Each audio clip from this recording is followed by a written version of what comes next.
June 4th, 2024. It's the go home for NXT Battleground coming up this Sunday. This is the Wrestling Inc. podcast. I'm Glenn Rubenstein, joined by George Hermoza. George, come on. The people are here waiting for a show. Dude, I'll do anything for some of this stuff, dude. Like some of this stuff is so cool. Like this, like old school blue Rockers T-shirt, or like how cool would it be to have that Texas Tornado T-shirt? I mean, are there sea monkeys in the back? Can I sell grit and earn a bike? Like, what are the options? Yeah, all the above. They got these plastic. Look at this badass demolition plastic cup, and it's only $4.95. You think it's safe to drink out of? Oh, I would totally do that. Although I have like some old. I mean, I have this one. I mean, it's not really that fancy, but I got like this old school. Look at this old school Andre the Giant plastic cup. Nice. Look at that. That's pretty cool, huh? You think I can get like $10 on eBay for this? I mean, have you drank out of it or? Oh, I wouldn't drink out of this one. Yeah, probably not a good idea. Anyhow, man, tonight NXT continues to cook, as the kids say. We are going into Battleground this Sunday at the UFC Apex in Las Vegas, Nevada. I'm gonna be there, and I'm looking forward to it. It's amazing how between last week and this week, this went from being like, it'll be different, it'll be kind of fun, to like, wow, there's really a lot of stuff that's going to be happening at this PLE. A lot of firsts. Yeah, it'll be cool. And tonight, we had Jordynne Grace competing on NXT TV, NXT TNA. We'll talk about that and more. Before we hop into things, what's going on in the news? So last week we talked a little bit about what happened to Georgina, what happened to that storyline with Gigi Dolan and Ariana Grace. But apparently Fightful Select reported that as of now, her storyline with Ariana Grace has been dropped. It's not yet clear why the decision has been made on why it's been dropped, but I guess that kind of gives us a little bit of closure on what happened to it. What happened to it? I don't know, but it does seem like it's not going to be there. There's no reason for us to wait around for the next chapter of the story, I guess is what I'm trying to say. It's so interesting though, because look, Gigi has been in NXT for a while. It's been clear that they've tried a lot of different things with her, right? She was in Toxic Attraction. Then when that breakup happened, then she was pure babyface, fan favorite against JC Jane. They stuck with that for maybe 2 weeks, and then she went back to being more of a tweener. They've tried to put her in a variety of storylines. I think that whatever they're going to do with her next, it would just be good storytelling to have her show up 1 week as Ariana Grace's creation. It's taken a while, and then at the end of the match be like, you know what, screw this, and come back as quote unquote herself against Ariana, have a nice feud. I mean, maybe they just weren't counting on the fact that Ariana is like an enhancer for every segment that she's in. Like, you want to see her on TV every time she does something. It's great. And they're thinking, you know what, we can't tie her down with the storyline. We just need to deploy her because she makes for good television. What's crazy to me in some ways that the storyline has just apparently been dropped really out of nowhere. Yeah. I would think they would at least try to give some kind of closure, even if it wasn't working for them. They can at least maybe just shut the door. That way people don't have to be wonder anymore as far as what's happening. We used to see that a lot with the old regime. We saw a lot of characters get introduced. You know, somebody like a Mordecai would come in, and then a week or two later, he's gone. Somebody like a Palmer Cannon or a Kazarni. I mean, maybe these are more so characters, but they're, you know, stories derived from just characters, and stories derived from characters. But at least, you know, it's just weird. I thought that was something that we would see. It was something that we saw a lot more previously. So just to kind of reiterate, I'm a little surprised that we at least didn't see some kind of, well, you know, it's not working, so let's just wrap it up and then move on to the next thing. I mean, even Emelina, which was teased for 6 months, she showed up and she was like, nope, I'm going back to Emma. Like, in a weird way, that was an amazing payoff. But they could do this so easily in storyline. It's disappointing that it hasn't happened. I hope Gigi's okay. I hope there's no, you know, she's battling an illness, injury. Like, I hope she's all right. But I think the storyline was really good for her. I'm kind of curious, obviously, with we've had a week to kind of simmer all these fantasy stories that we can happen in our head coming out of the Jordynne Grace thing. I'm really curious, and we can talk a little bit more about it during the show. But if TNA is going to be some ways kind of be treated like as the maybe the ECW of NXT, where we 96, 97, we would see like random people show up in ECW, Jerry Lawler, Jake Roberts, just kind of these random guys show up there and maybe even have matches for their pay-per-views. Yeah. If they're going to treat it in any ways that's saying like, hey, we don't really have anything for you here, maybe we'll send you to TNA and do something there. Obviously I don't know if they're engaged, but I know they're going out, her and used to be known as Nash Carter, what's his other kid, Zachary Wentz, going out, her real, I think they're engaged actually, her fiance, obviously part of the Rascals. Is that something that maybe can be incorporated as far as maybe like a loaner system, maybe Gigi Dolan going over to TNA for a little bit and maybe coming, maybe being like a female Rascal. Yeah, let's not refer to it as a loaner system. like you're renting a video game or checking out a book from the library. I don't know, man. The possibilities are endless, I guess is my point. But no, interpromotional booking I think is cool, and we saw some seeds tonight that maybe we'll get followed up on soon. But yeah, who knows? At Battleground, I will pop if they want to just do something even backstage where Gigi's trying on some ridiculous outfit that Ariana's chosen for her, and then she starts beating up Ariana. And I will be like, aha, HBK Booker of the Year. You're a genius. Yeah. That's all it takes, too. That's all it takes. Yeah. I mean, it's funny because it can take like 10 or 15 seconds from a show just to kind of explain so much. And I think that's what's kind of missing a lot in the other place on Wednesdays, where it's like it's something so simple that can be explained. So and like it doesn't even have to take up too much TV time. Just a simple, I don't like you either, and then boom, instead of just maybe some random match. Yeah, I know. I'm with you, man. So coming up tonight at the end of the show, we're going to talk about our picks for Battleground. We're going to run down the card and give our predictions over who's going to come out victorious in each match. But before we get into NXT, what else is going on in the news? So if anybody's been wondering where Brooks Jensen has been, I'm going to give you a little backstage update. Fightful Select says that Brooks is still with the company.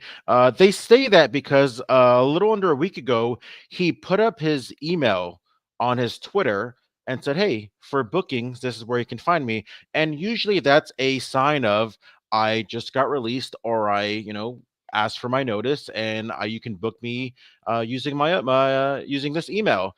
So we saw him do that, and a lot of people were speculating that Brooks Jensen is gone, but he is still with the company.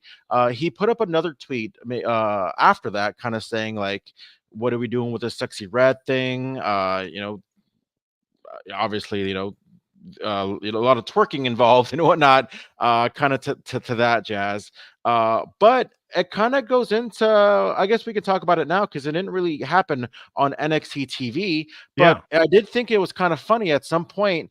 They came back from commercial on tonight's NXT and they were like, oh, that was weird. They just kind of referenced it, but they didn't say exactly what. I go on social media and apparently Brooks Jensen comes out and has little maybe shouting fest alongside or shouting at Vic Joseph, that can kind of maybe lead to something.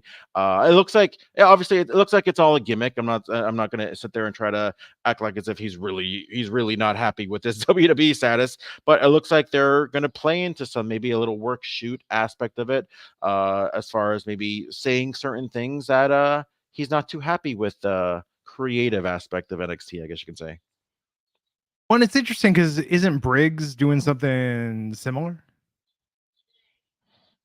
I don't know what they're doing to Briggs, to be honest with you. No, but Josh Briggs was I know what they're doing, but like I don't get it, I guess you can say. Like I'm like, oh. Isn't Josh Briggs, or have been misreading it? Because I confused the names, but I feel like Josh Briggs also is disgruntled. I mean, he's disgruntled, but I just can't get what direction they're heading or going to from that. Yeah. I don't know, man. I don't know. It's interesting. I'm glad he's still employed. I think people like when you stray the boundaries of what's real and what's not. It's neat. Neat you showed up and yelled tonight. That's cool. But we'll see. So speaking of the TNA relationship, Booker T was talking about on his show about the relationship with WWE and TNA. He was saying, "An expected entry. I'm serious, man." When she came out, obviously Jordynne Grace, I didn't know she was going to be there at all. It was a surprise to me, a shock to me, just like it was for Roxanne Perez. Which, if that is 1,000% true, I think that is one of the coolest aspects of pro wrestling. When you had Roxanne in the ring, really had no idea who her opponent was going to be. I'm just gonna say I think that's really cool. And I was talking about Jordynne Grace at the Royal Rumble, how good of a job, and she fit right in. She looked like she really belonged. We all agree. So just obviously Booker T just kind of going on about the cool part of business when you have two companies working together, especially when you have one company really a distant number one. And TNA, and the thing about TNA is they're not trying to pretend like they got the best wrestling, they got the best shows, they got the best this. They have a really good women's division, to be honest with you. But Yeah. there's a lot of good things that can happen. Going back to the ECW thing, ECW had a lot of talent that WWE was interested in, even to the point where they used ECW when you had guys like Al Snow, or even some guy like who's that Russian guy? Not the Russian guy, the German guy that they were building in Brackus. They had Brackus and all these vignettes for Brackus, and then Oh yeah, yeah. they had him go to ECW for a little bit, and he ended up getting fired because he ended up maybe not being good. But it can really be a win-win for both companies, and I'm hoping that this means good things for TNA. We can all do a little fantasy booking, like I mentioned before. I'd love to see AJ Styles go in and win a TNA championship one more time. I'd like to see the New Day go into TNA and win the TNA tag titles just to kind of solidify their GOAT status. A lot of cool possibilities when it comes to this relationship between WWE and TNA. It's interesting. I am not a cynical man, but I will say that WWE needs to be getting something out of this. Jordynne Grace, it was reported, is making like six figures for this I don't appearance. believe that at all. I don't believe that at all. So There's like no Triple way. H, you question the reporting. Yeah, I You're think going to if be sending a that's cheese plate, sir, and I an think apology. I think if that's the case, then maybe Floyd Mayweather really did get $20 million for his match at WrestleMania 24. I don't know. But WWE's getting something out of this more than an opponent for Roxanne Perez. I would be curious. I was looking into Anthem as a company. I was looking into their revenue and financials and all the things they have a hand in. And it wouldn't shock me if TKO saw value and said, we want to buy, even a 10% stake or a minority stake and expand the empire. I think with NXT going to CW, that's great. That's going to really solidify NXT as a third brand. I do think Level Up is going to get expanded to an hour, but I do think we're going to need an in between. And that could end up being NXT TNA. Yeah, I did think that was interesting that Jordynne Grace had that in the back of her jacket. I don't know. It just yeah, like I said, it creates all these cool Yeah. possibilities. Obviously, we're not going to see any kind of AEW TNA. I guess maybe partnership like we used to see back in the day when we would see Kenny Omega show up and become Impact World Champion. So maybe those days are long gone. But yeah, and especially with the NXT. NXT is what I kind of consider still a developmental brand. There was a lot of we're probably going to see it a lot more now that the match has been made official. A lot of and again, I try not to talk about AEW too much on this specific show because I'll leave plenty of my energy for that for tomorrow. But a lot of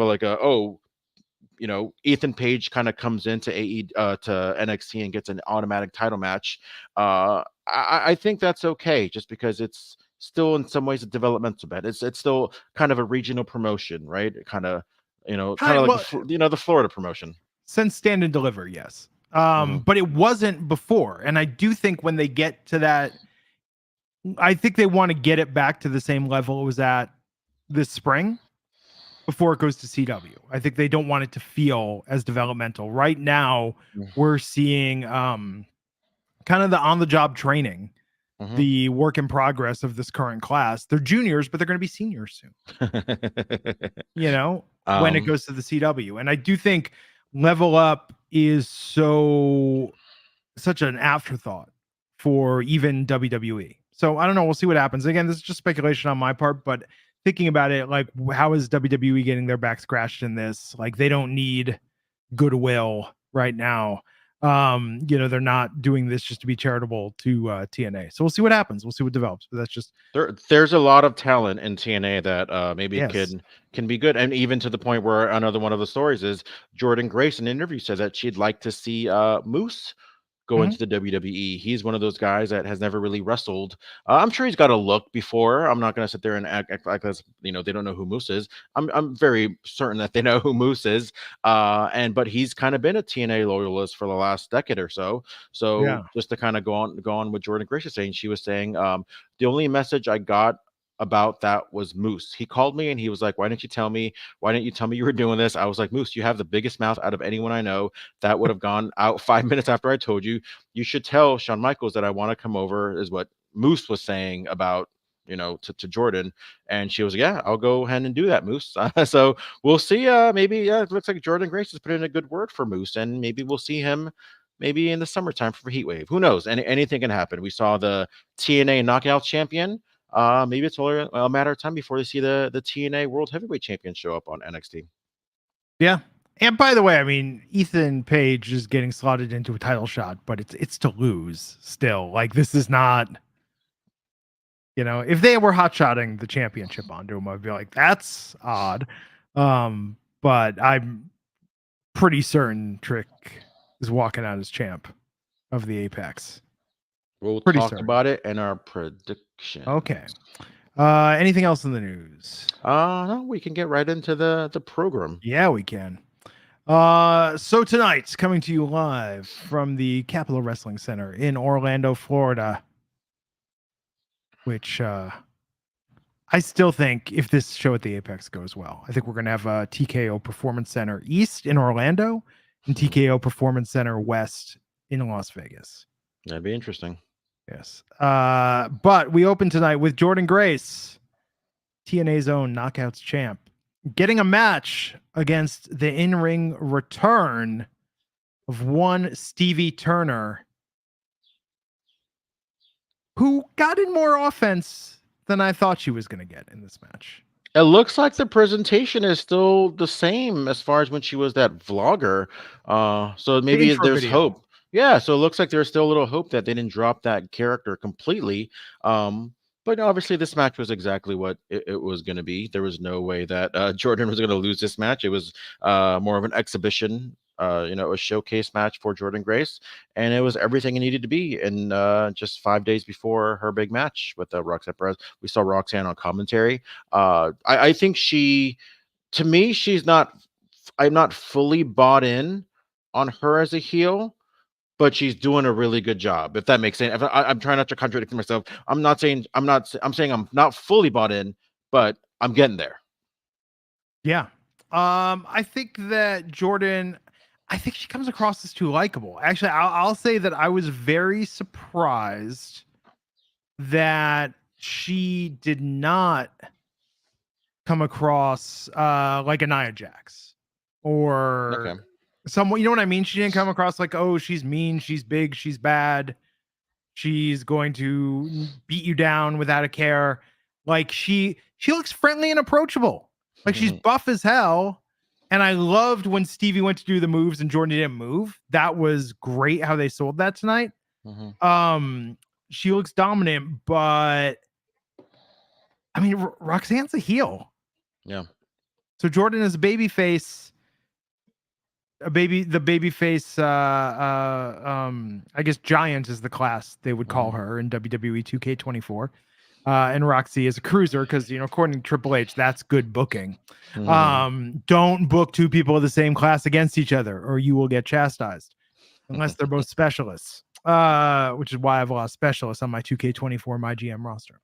But no, I think that Jordynne is the baby face in this match. I think the crowd's going to be going crazy for her, and Roxanne's going to win, and it's going to just elevate Roxanne.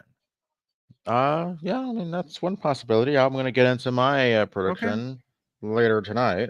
I with that said, just because I mean it happened during the show, I really like that backstage segment with Jordynne and some of the other NXT women. It really amplified a lot of what of how great this NXT women's division is. It was able to showcase all their personalities. You have Sol Ruka come in, you have Ariana Grace, and I love that little like, hey, we have the same last name, but we're not related. That was great. That's what I mentioned earlier. Like just 5 seconds. That's all I need, and just to be because I know if I was a kid, I'd be like, wait, are they related?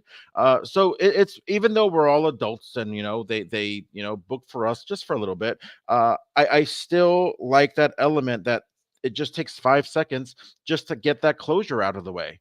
Hey, we're both Grace, but yeah, we're not cousins or anything like that. That's all I need. I think that would have been better, actually. I think it would have been better if they were related. If Ariana was like, "Oh, it's my cousin Jordynne Grace,"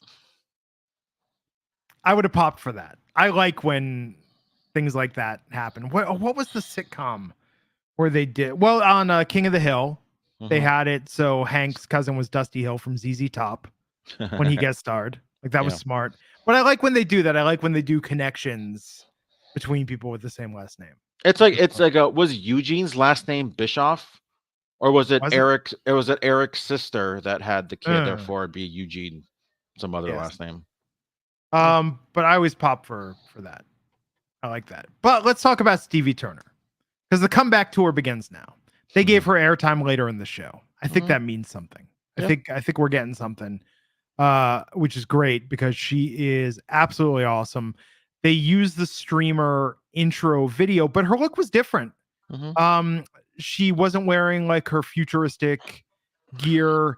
I think that, look, and I'm not going to complain because she has been largely absent from NXT TV for like a year and a half, aside from a few one-off appearances. But I think that she's changed her look. She expressed and emoted very well in the ring, and that is an underrated quality in how in selling, is that it's not just about going, oh, that hurts. It's about how your facial expressions. And I think that she comes across larger than life. Like she checks all the boxes. But I do admit that I miss that pseudo futuristic gear, similar to that faction that she was in as Bobby Tyler that was in Stardom. She was in for a little while. Can't remember what they were called. They were really cool. Look up the footage. It's escaping me.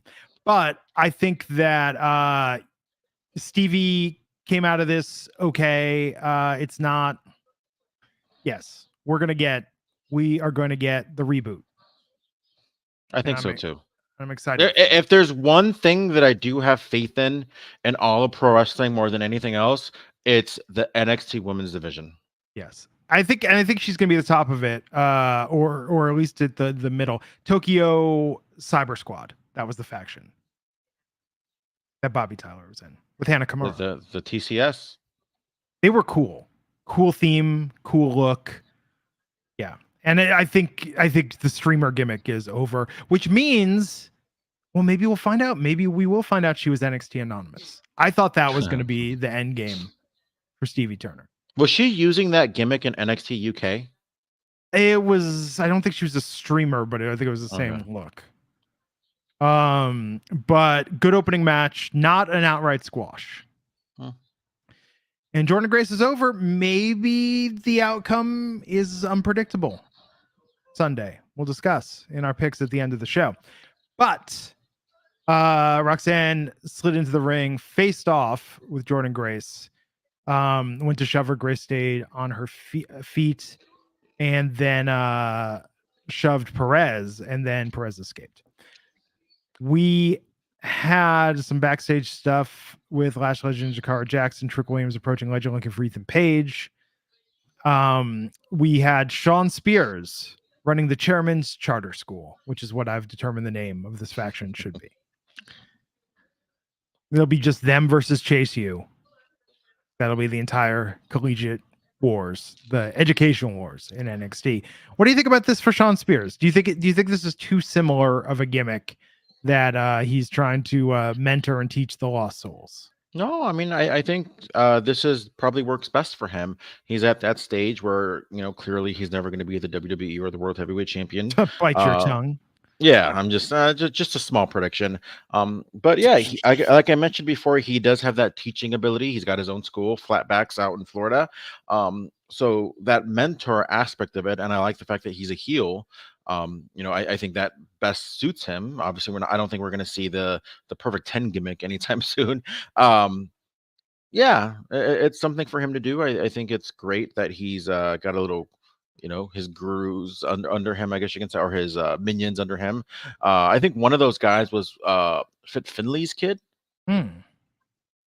They looked riveted. I love Javon Evans rolling his eyes. I think so one of the kids, one of Finley's kids is in New Japan, and one of those other kids was right there under the Shawn Spears learning tree. Yeah. Am I allowed to say that here? Sure. Okay. So Josh Briggs walked in, interrupted. Spears said he's a lost soul. And they found themselves in verbal confrontation. I don't get it. I don't know what they're doing with Briggs. He's still there, and I mean that means there's still hope for him. I'm still hoping for the Briggs and Brooks reunion with no Fallon. Yes. Here's the problem I have, and this is why I confuse them, and this is why I confuse who's in what storyline when I read their names. For 2 years on this podcast, we referred to them as Brooks and Dunn, and I couldn't remember which one was which. Yeah, I mean, obviously the best thing about Brooks and Briggs was that Kiana James story that they had, because it really was able to showcase the ability beyond the wrestling for everyone involved. But I don't know. Shawn Spears should reveal himself as Sebastian. Sebastian Spears. All I want in life, this is the only thing I want in life, at some point, because Shawn Michaels is you already know where I'm going with this. Shawn Michaels, obviously the head of NXT. Shawn Spears to come out and super kick Shawn Michaels and just be like, see, I just kicked Shawn. That's all you want? Yeah, that's all I want as revenge. I think that was what, Survivor Series 2006, maybe. Oh yeah, when he kicked Stan. That's all I want. 18 years later, Shawn Spears get his revenge on Shawn Michaels. I want, and they should have done this. They should have before Stevie Turner retires the hacker gimmick. They should have had her hack into a computer and be like, "Whoa, so that's who really attacked Hideo Itami. Oh, that's who Sebastian was." She knows all the secrets. Like the end of The Rock, the movie The Rock, not the wrestler The Rock. No. So, okay. Booker hosted a summit for the competitors in the NXT Women's North American Championship ladder match. They were not sitting on ladders. They were sitting on stools, unlike that awesome Money in the Bank promo from 2016 or 17. Yeah. Yeah. But of course, this ended up devolving into chaos. What'd you think before that? Once again, I was able to see why Jada Parker is the absolute future of the women's division. She, in my opinion, absolutely stole the show when it came to being on the mic. She just is so comfortable there. I cannot wait to see how she evolves in the next year or two. Yeah. I mean, they were all great.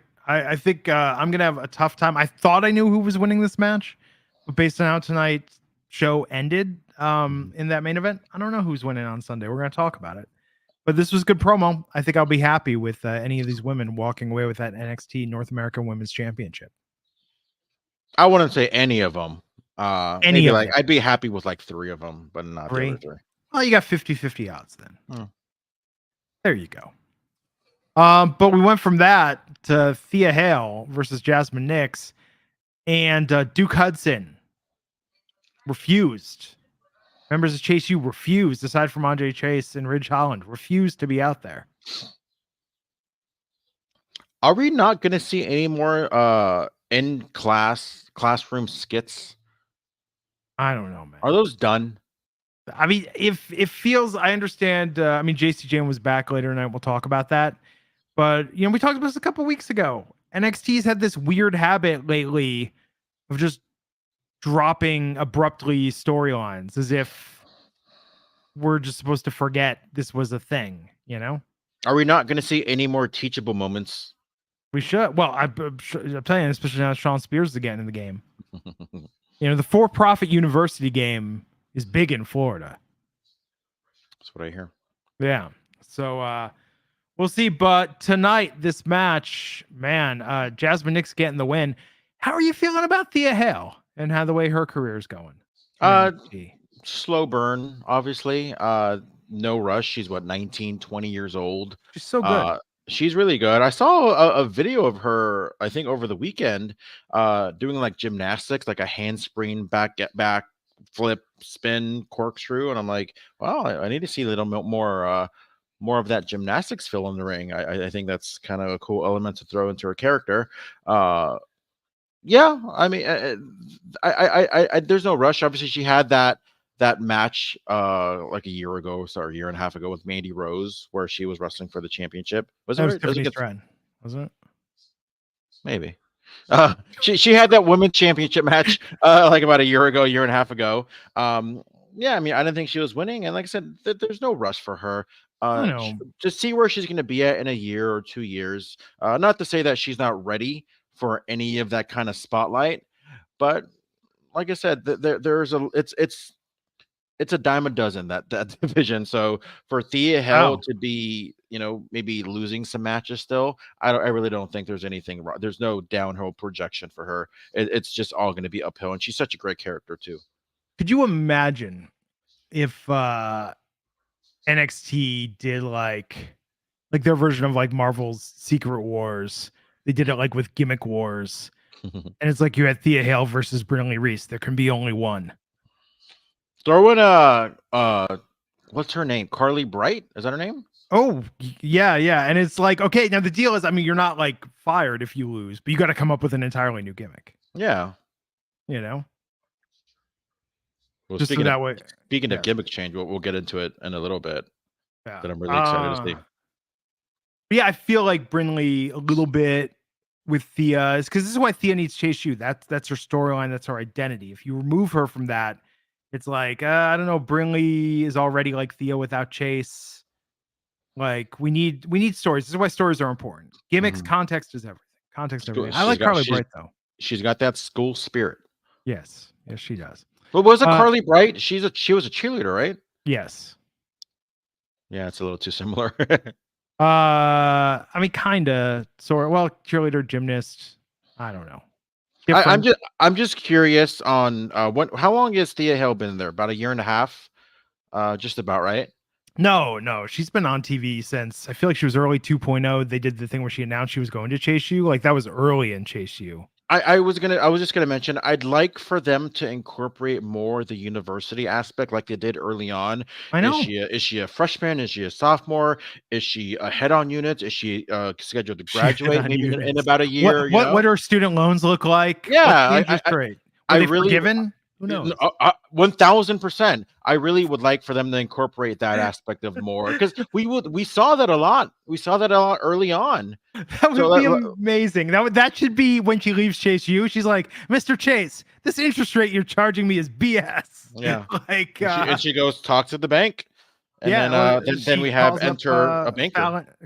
We'll go say calls up Kiana James. Yeah, and is like, help me refinance this. And Kiana's like, or she goes to Ariana Rizzo, and she's like, I'll give you a loan at a better interest rate.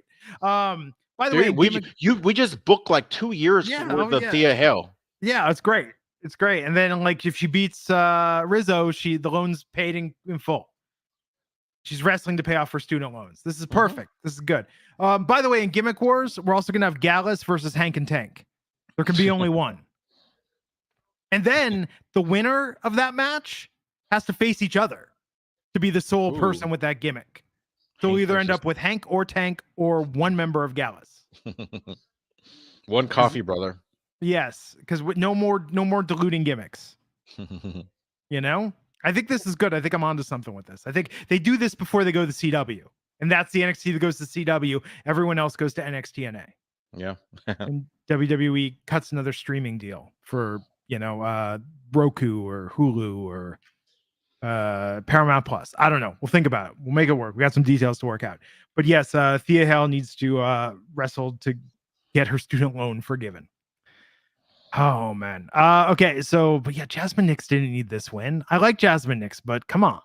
Like Her character Jasmine, yeah. her character is way too similar, in my opinion, to Izzy Dame.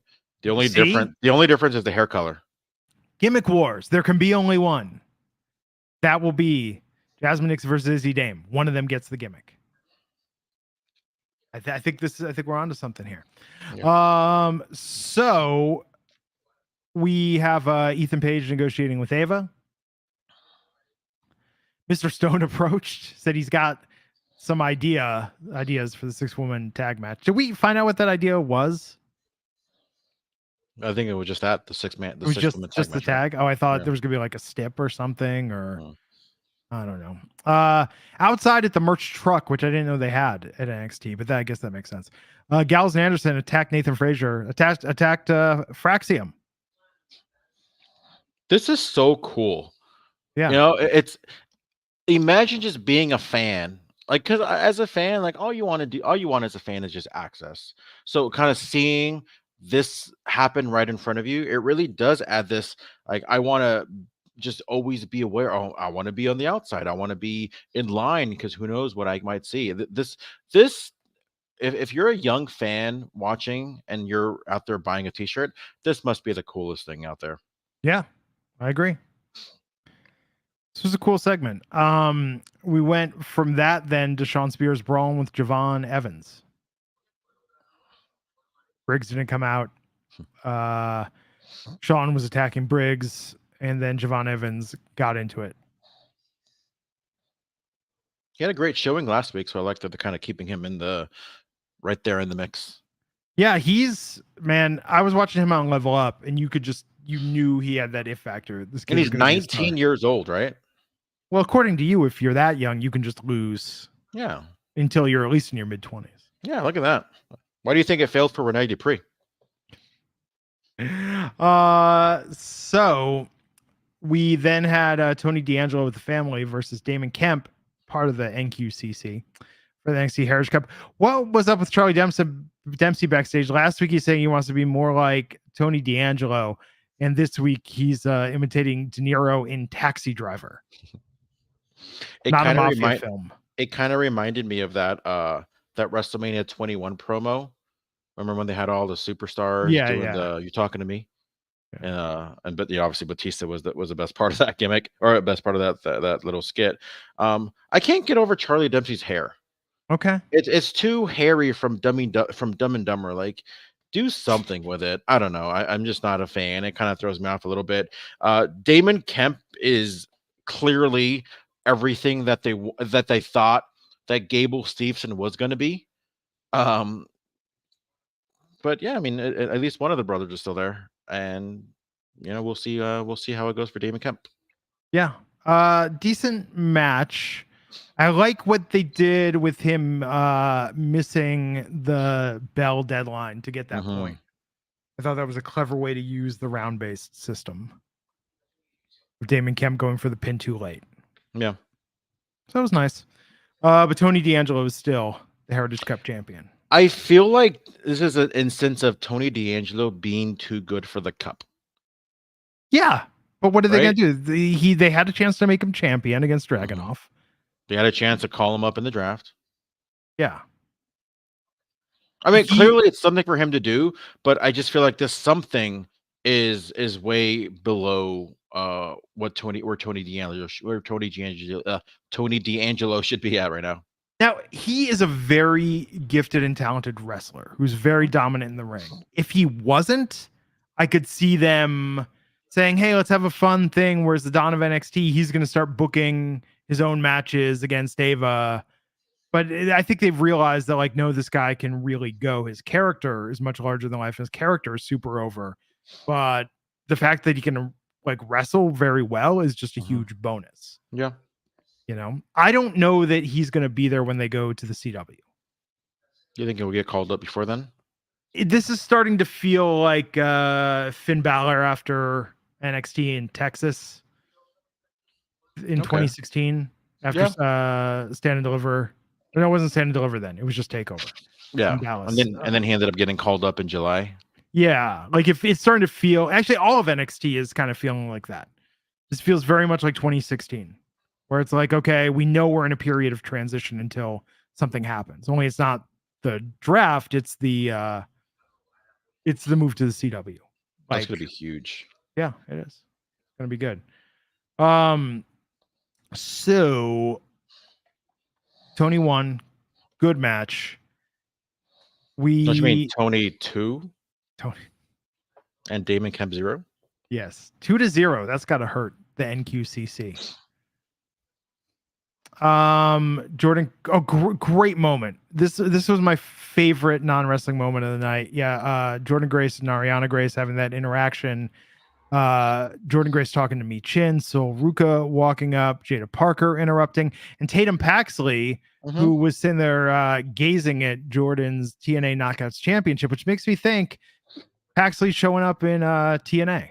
I'm telling you, this was such a well executed show or segment for the women's division, and it's crazy because it's something that you don't, at least for me, I did not even notice just how much the women were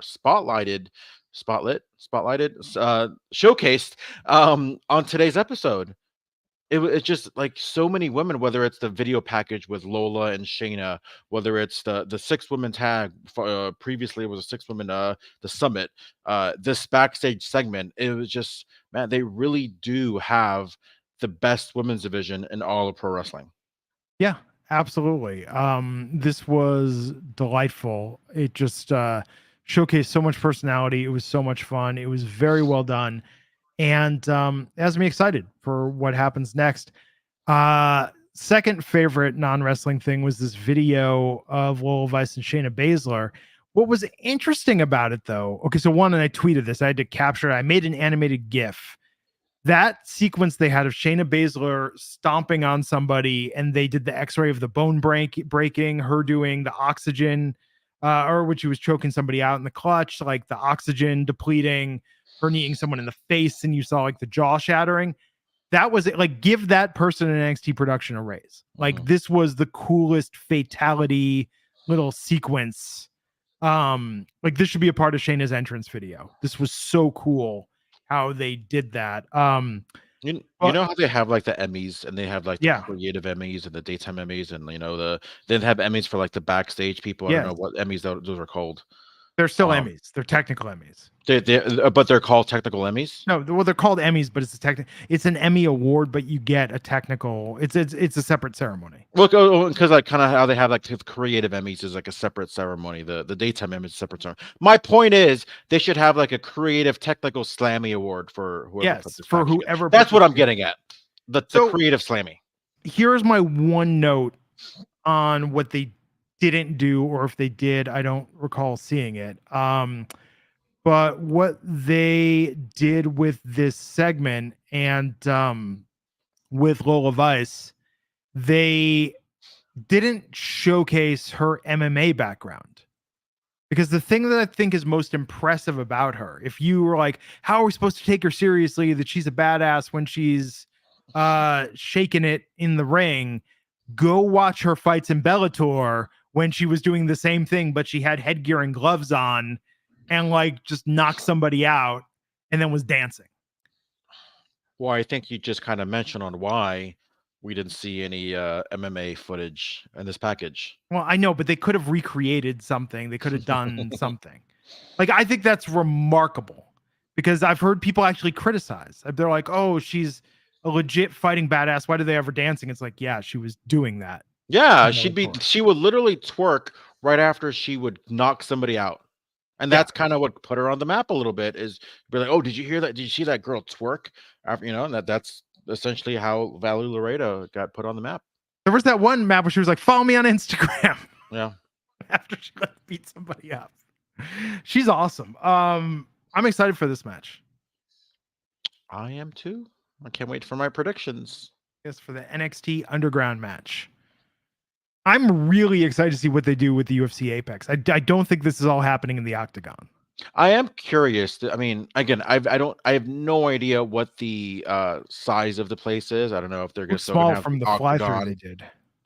Are they tearing down the octagon? First I off, don't is the know. octagon always there? I don't Is know. it ever put down? Uh, so we'll see. I mean, I think it would be kind of cool if it is still up while the ring is still up, and then it goes into the. But then again, the whole aspect of the underground is just everybody kind of being around the ring and that aspect of it. So maybe we're not going to see anything in the cage. Yeah, I don't know. I got my ticket. I'll be there. It's gonna be good. But yeah, this promo video was really, really good. Then we had Natalia with Carmen Petrovich. Carmen Petrovich got injured at a house show versus Izzy Dame. Mm-hmm. And Natalia getting the win. Yeah, it was just kind of there. I like that they did kind of mention that we saw on Raw last night, Kiana James versus Natalia. So now that we're seeing Izzy Dame going up against Natalia and Natalia getting W. I already said what I thought about Izzy Dame. She reminds me too much of Jasmine Nix. So yeah, I think she needs to kind of maybe hit a refresh, not a refresh, but a redo on her character because she does seem a little lost without Kiana James right now. Yeah. Then we went from that. We had Tyreek Igwe and Tyson DuPont make their way down to the ring. Gallus attacked them, and then we got a promo from Gallus. Which is the one that was talking Joe Coffee? I can't tell them apart. Well, I want to say the best part was when he was twerking out there, kind of mimicking Sexy Red. I mean, he's got a point. What do you got to do to get over, and that's what essentially what it was. We saw Obafemi come out. We saw Wesley come out. Man, the crowd loves Wesley still. Yeah, he's another guy where, and I guess I'll get into my predictions in some ways, but I think he's too good for the North American Championship right now. Yeah. I mean, with Trick, Trick's gonna battle Tony D'Angelo and he's gonna battle Wesley. Like, that's obvious. He'll probably end up beating a member of Gallus. But I mean, I think Trick is a big part of their plans for the CW. Mm-hmm. So we'll see what happens. But yeah, this Gallus promo was fine. Obafemi looked awesome when he came out. And Wesley, just, man, the crowd loves that guy. Yeah. But then we had the 6-woman tag, Lash Legend, Fallon Henley, and Kalani Jordan versus Sol Ruka, Michin, and Jada Parker. Good match. There was a lot going on, but it is crazy to me. I mean, the baby faces won, I think. Michin's a baby face in NXT. Jada Parker for the most part, but it was crazy that Sol got the pin here. Because that's I'm just gonna say it's rare that you win the match on the go home show and then go on to win the match at the PLE. Yeah. Does that mean that you don't think Sol's winning? I mean, I thought she was. Now I don't know. I do agree. It was a little all over the place, just for the simple fact that you had who if you ask me right now, because I'm not looking at it in front of me. If you ask me right now, what were the teams? I have no idea. Because it was a little faces and heels and faces teaming together. But like I said, I liked what I saw. I like Jada mixing it up with Lash Legend. I like Kalani. I like Kalani mixing it up with Sol Ruka. Oh my lord. Yeah. That's gonna be a match for the ages. Like when those two come up, get one-on-one, true. That's gonna go. I think that's gonna go. That Ricochet Will Ospreay match is gonna be that level of viral for Sol Ruka versus Kalani Jordan. This was a really good match. I've been up until last week. The ladder match was the only thing I was super excited about for Battleground. Now they've given me other things to be excited for. Yeah, so the 6-woman was fun. It was lots of fun. That kind of what's the move called? The soul snatcher. The soul snatcher, just it was kind of like a snow snatcher out of nowhere. I don't know if they're gonna do that, but you can kind of see it coming. You can kind of, I mean, she's got to bounce off something. Yeah, but I mean, what a pop too! Like, just always, what a great. It was just great. I love this. No, absolutely. Well, we went from this to then the contract signing for Ethan Page with Trick Williams out there. I mean, yeah. Like, sure. Trick really wants them to sign Ethan Page so he can fight Ethan Page. Yeah. I wanted to know more of Page's contract demands that he was asking for. Yeah, I mean, it was like, what, all he wants is a title match? Like, I thought he wanted a little more than that. I thought Ethan Page was fantastic on the mic tonight. Yeah. Really, really great. To the point where I feel like Trick was a little out of his element. We didn't really see the best of Trick because I mean, what we've seen in the past when we see the true art of like a promo battle, right? You'll see one person on the mic kill it, and then you'll see the other person try to match it or at least try to outdo it. This was not the case, and no disrespect to Trick Williams, but I don't think he was really in Ethan Page's class.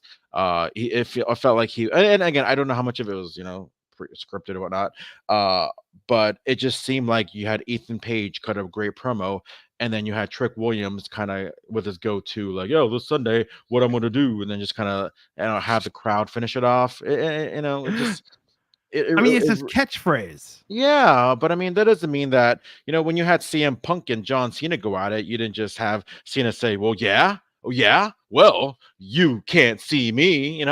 He fought fire with fire, and I think that's where you have to have Trick come in and really. Okay. Again, I don't think I think he kind of struck out when it came to the fighting fire with whatever it is that he tried with. Hmm. Uh, it was a good segment for the go home. I am very excited for this match. Let's run down our predictions. I feel like there's many matches I know what's going to happen, but I would love to be proven wrong. Let's also talk about something awesome on this card. 3 women's matches, 3 men's matches. Yeah. Although my only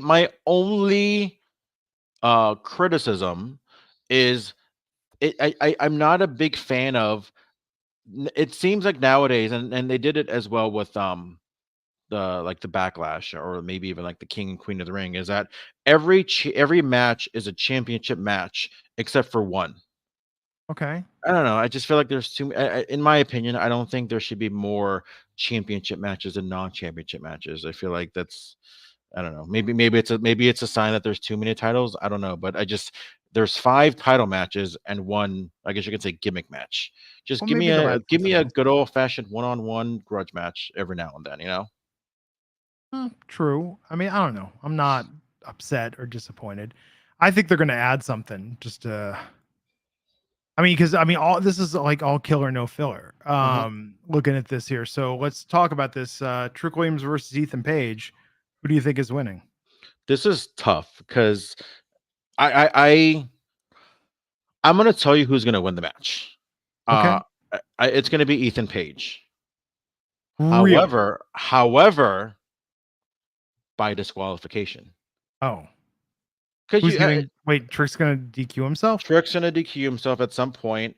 Maybe Ethan Page goes for some kind of foreign object, and ref doesn't see it. Trick grabs it, and then he strikes Ethan Page with it. I just don't see Ethan Page coming in and just being 0-1 right off the bat. I feel like it gives him an out to be 1-0 against a champion. He wins a couple matches between now and Heat Wave, and then he ends up going to Heat Wave in front of his home province. I thought his hometown, but home province, is that what it is? Sure. Sure. I try to be more specific than home country. Yeah, and I feel like that's where we're going to see the big match. That's going to really. Ontario. His home province is Ontario. Yeah, so he's from Ontario. I think he's from Hamilton, Ontario. That's what I want to say. Ontario's Hometown. big. That's like saying like in front of Bailey's home state, and she's in Ontario, California, but she's from That's San right. Jose. That's right. Like, But are you wrong about it? No. I mean, I don't think Bailey has a personal attachment to Southern California as like, but I'm from here. It's like you're from San Jose. But those Canadians. I mean, they're excited for the fellow Canadians, Sure. right? So now you're narrowing it down to Ontario, they're gonna get even more excited. Americans aren't that way. We're not like, oh, well, it's an American. We should cheer them. That's why I will still say Brett screwed Brett. Okay. So interesting. I think Trick wins clean in this title defense. But what about Fraxium versus the OC, Gallus and Anderson for the NXT Tag Team Championships? So I don't think they're going to do too many title changes on this Yeah. one. Uh, I do think that there will be another title change happening. With that said, I do think Fraxium's going to win this one, especially now that you have this AJ Styles. I know he's been a heel for a little bit, but now he's obviously flipped the switch, and now you're going to have AJ and the OC do a lot more on SmackDown on a regular basis. And I don't think, Okay. with that said, I don't think they need the NXT titles for that. Okay. That's valid. I mean, I think this would be a prime one to switch, but I don't know who wins it off the OC. So I think Fraxium is a good pick. What about Obafemi versus Wesley versus Joe Coffey for that North American Championship? As I mentioned, I do think Wesley is way too good for the North American Championship, and Mark Coffey. I think they're just great hands. I don't think they really have much to do with those guys. With that said, I think Obafemi is going to retain and still be North American champion. What about the NXT Underground match between Shayna Baszler and Lola Vice?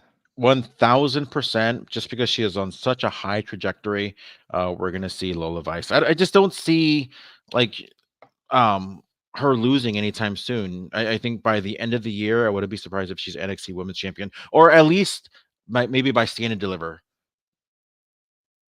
What about and I think I think Lola is winning that as well. What about Sol Ruka versus Lash Legend versus Fallon Henley versus Jada Parker versus Mi Chin versus Kalani Jordan to become the inaugural NXT Women's North American Champion? There's one person that stands out to me the most, and it's not Mi Chin. Like I said, everyone else has. Again, I don't mean any disrespect with this. I just feel like with somebody like Fallon Henley and her trying to solidify her heel run, and then you have everyone else that there really is no question where they're at. I feel like Fallon Henley needs this championship to really, um, kind of get this heel run on board. You have Jada that just is, oh my god, I will go on and on about Jada Parker. I just don't think she doesn't need it. She's got that mic to win her over.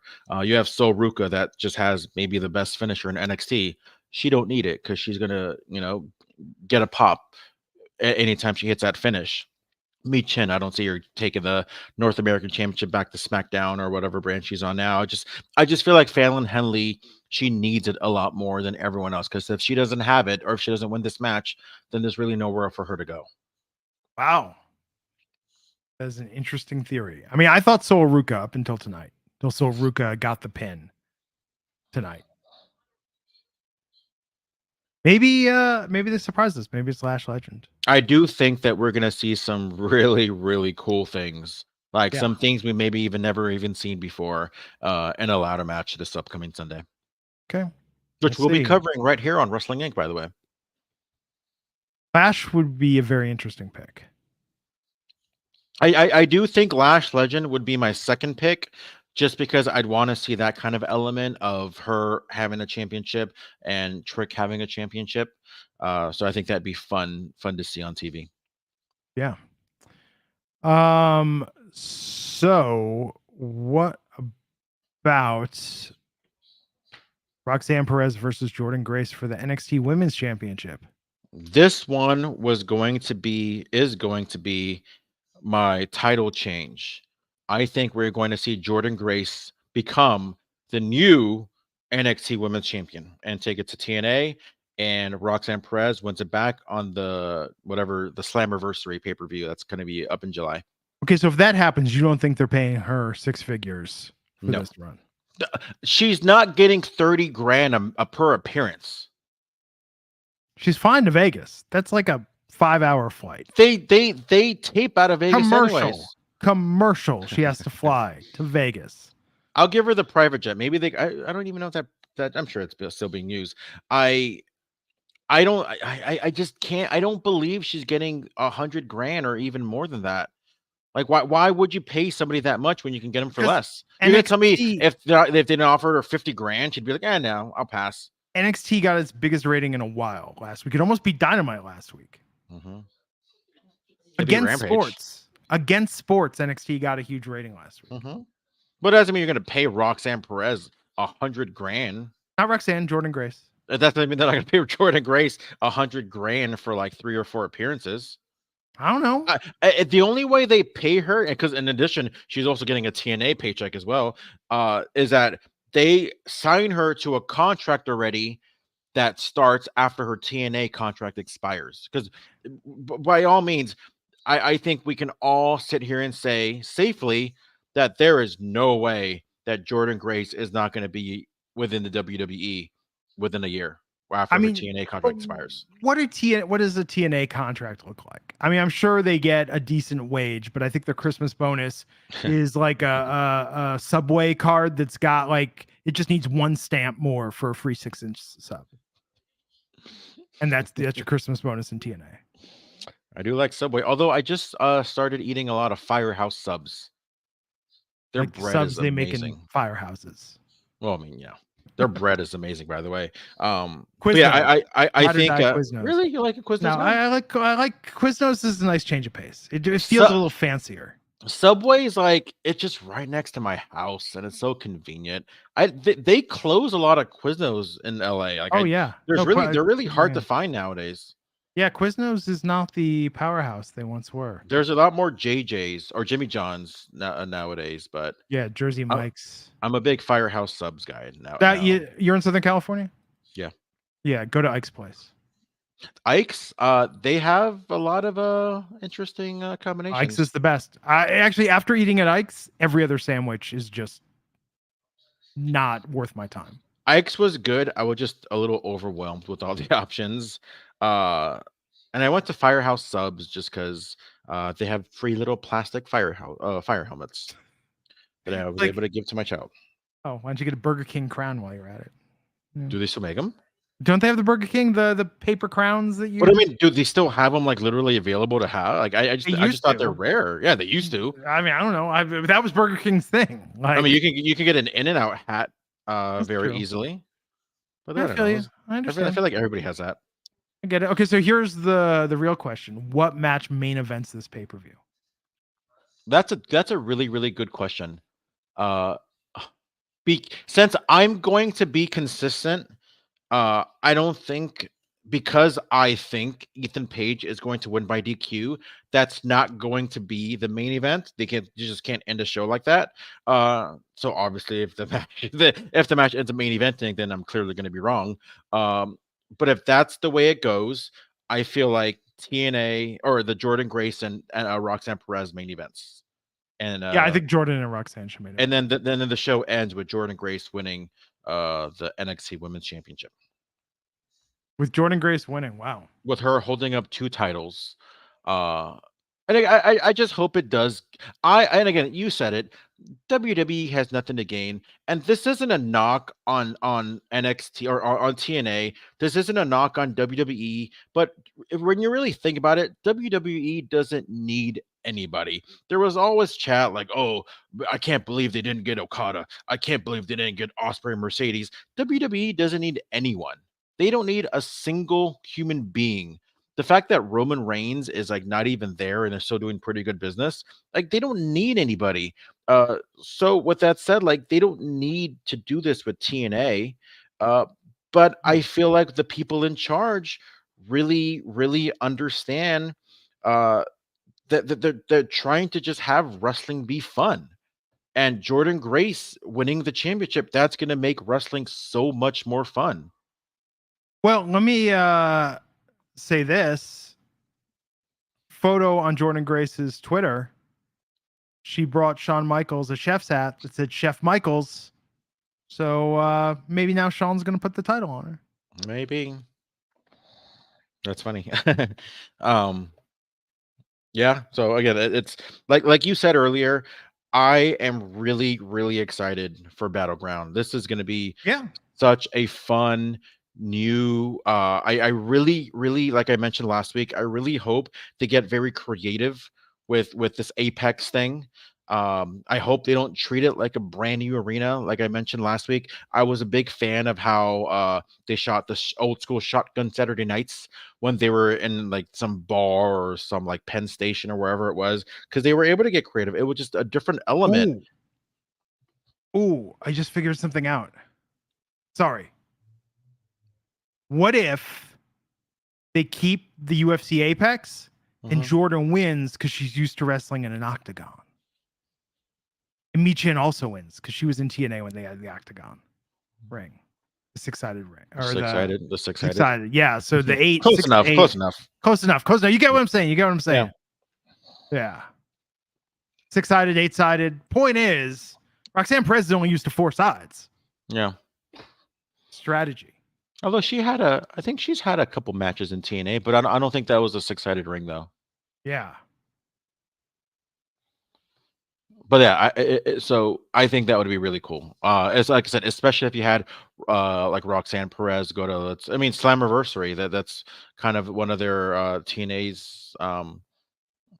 Bound for Glory, I guess, is their main pay-per-view, but Slammiversary is a pretty big one too, celebrating over 20 years since they first started. And what better way to celebrate than to have NXT person come in and win the championship on a TNA pay-per-view?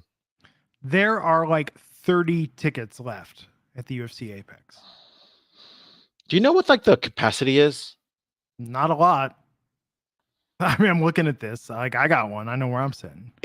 I wonder if it's more people than the PC. Oh, no. Really? So it's less people than the PC? Maybe less people than Full Sail?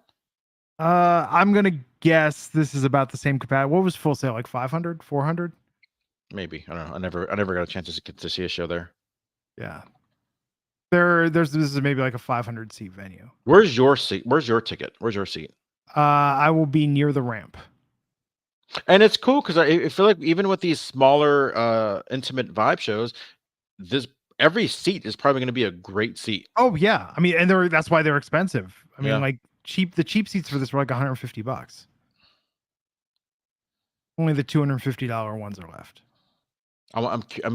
This has to be a test run, right? For Mania in Vegas to see what they can do here. If this doesn't sell out by Showtime, that's going to be a bummer.